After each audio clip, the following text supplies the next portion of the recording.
Halo rekan semuanya, kembali lagi bersama saya.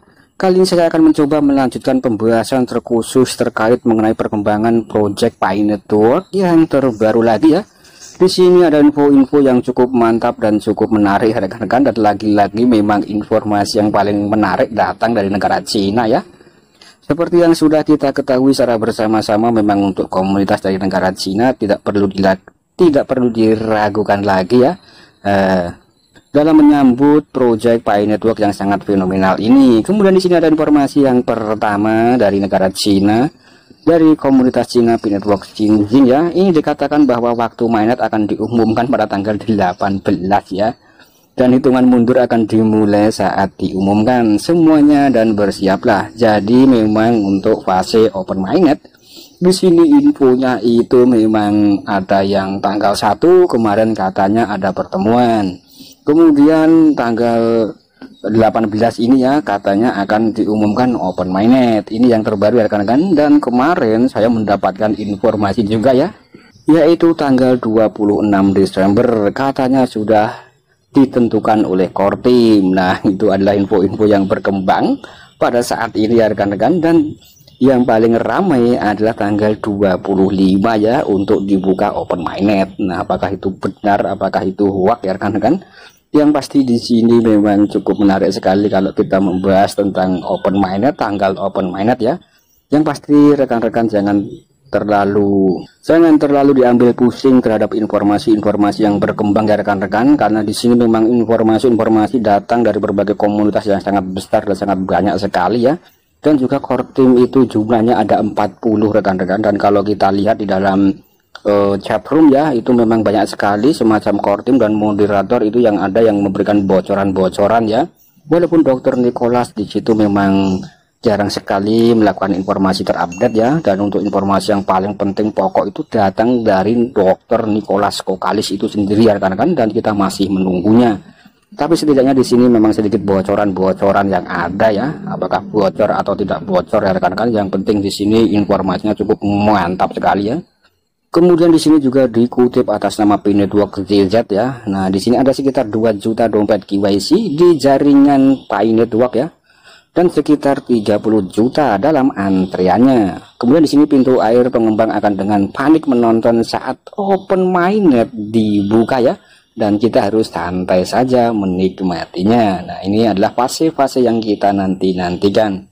Semoga euforia ini ya rekan-rekan memang benar-benar nyata dan realistis ya, bukan hanya euforia yang tidak realistis ya, dan kita hanya disuguhi oleh informasi-informasi angin surga yang tidak jelas ya, atau tidak valid, atau memang informasi-informasi yang hanya bersifat memberikan harapan-harapan yang tidak jelas ya. Dan saya rasa di sini memang kabar-kabar yang paling dinanti-nantikan ya, kabar bulan Desember ini ya rekan-rekan, dan banyak sekali aplikasi-aplikasi mining yang akan melaunchingkan mainnetnya pada bulan Desember ini ya. Salah satunya adalah Core BTCS atau Core Mining ya, beberapa waktu yang lalu juga pernah saya bahas. Dan untuk Core di situ memang mainnetnya memang cukup mundur ya rekan-rekan daripada Project Pi Network, dan rupanya memang untuk mainnetnya akan lebih cepat daripada Pi Network itu sendiri ya rekan-rekan. Nah, kemudian untuk informasi di sini ada 2 juta dompet KYC ya. Kemudian juga ada 30 juta dalam antrean. Artinya di sini memang banyak sekali yang mengantre untuk masalah KYC ya. Kemudian ketika sudah masuk antrean di sini, dan ketika menggunakan teknologi dan algoritma yang terbarukan sistem EI ya, dan semuanya bisa terverifikasi dengan cepat ya rekan-rekan. Nah, siapa tahu nanti ketika sudah memasuki 50% yang KYC ya, akan dibuka untuk fase open mainnet. Selanjutnya KYC akan terus berjalan. Oke rekan-rekan, dan di sini saya coba untuk melanjutkan informasinya berikutnya ya. Di sini masih dalam Pi Network Xinjiang. Untuk para pioners ya, yang saat ini Anda menerima undangan KYC dari pejabat resmi baru-baru ini ya, pastikan untuk memeriksa apakah kunci publik dompet Pi Anda konsisten dengan item ketiga dalam daftar ya.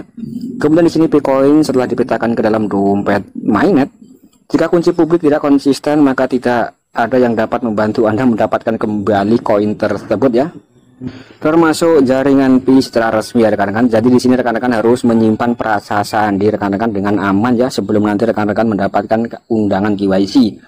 Karena ketika sudah rekan-rekan mendapatkan undangan KYC ya, rekan-rekan itu harus masuk melalui prasasti yang rekan-rekan tadi sudah simpan ya. Jadi dipastikan rekan-rekan harus menyimpan prasasti rekan-rekan itu dengan sebaik mungkin, dengan aman ya, dicatat dalam kertas buku catatan. Yang paling penting seperti itu ya, jangan sampai hilang dan jangan sampai lupa ya. Itu adalah kode keamanan, pin keamanan rekan-rekan untuk login, untuk masuk ke dalam mainnet nantinya ya rekan-rekan, kurang lebih seperti itu ya. Di sini saya harus menekankan itu ya rekan-rekan, karena itu memang sebagai kunci daripada rekan-rekan semuanya untuk membuka daripada akun-akun rekan-rekan ya setelah memasuki fase open mainnet nantinya.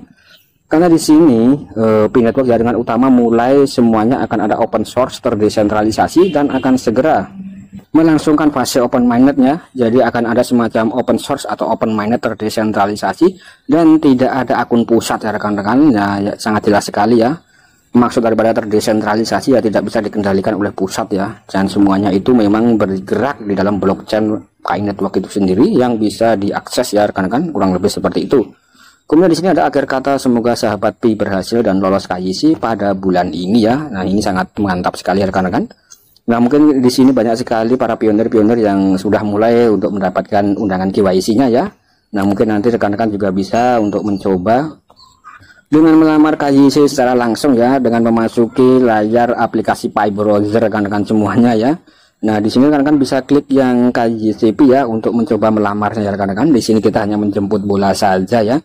Walaupun di sini untuk masalah KYC memang masih ada sedikit kendala-kendala dan memang masih belum bisa secara massal masif ya, secara jutaan itu memang masih belum bisa ya rekan-rekan. Maka dari itu memang kita harus rajin-rajin untuk mengunjungi yang ada di sini ya, untuk mencoba melamar secara langsung ya rekan-rekan tanpa menunggu undangan pop-up-nya.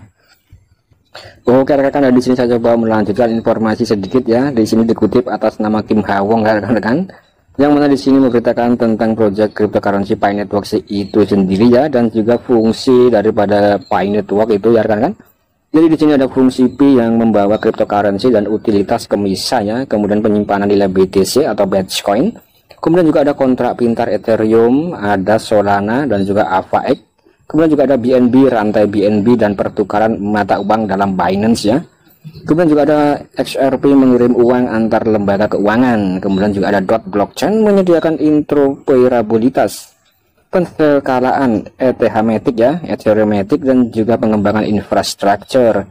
Jadi di sini jaringan Pi atau P-Network, blockchain P-Network Web 3.0 akan bisa ya rekan-rekan, akan bisa merevolusi industri cryptocurrency yang ada saat ini ya, dan akan bisa menjadi yang terdepan, bahkan juga bisa menyimpan nilai aset Bitcoin ya. Nah ini adalah informasi yang cukup mantap sekali dan juga berkaitan dengan kontrak pintar atau smart contract yang diusung oleh Ethereum ya, blockchain Ethereum ya. Ini sangat mantap sekali, dan juga oleh BSC, Binance Smart Chain.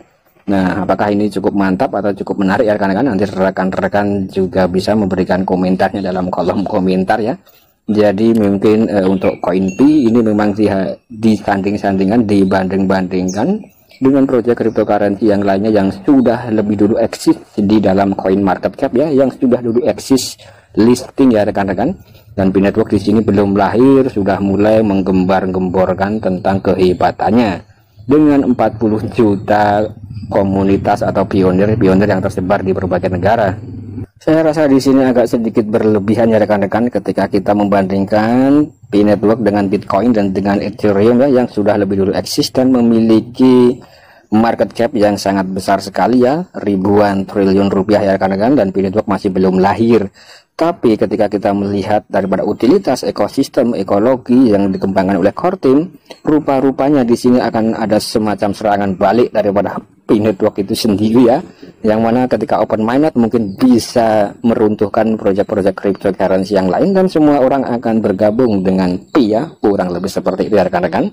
Oke rekan-rekan, saya rasa sekian dulu ya konten dari saya terkhusus dengan info-info P-Network, terutama menjelang fase open mainnet di bulan Desember yang sangat fenomenal ini ya. Semoga rekan-rekan selalu dalam keadaan sehat walafiat. Jangan lupa klik tombol petirnya, jangan lupa garap project yang lainnya, dan jangan lupa untuk bekerja sebagai aset utama rekan-rekan semuanya. Sekian dan terima kasih.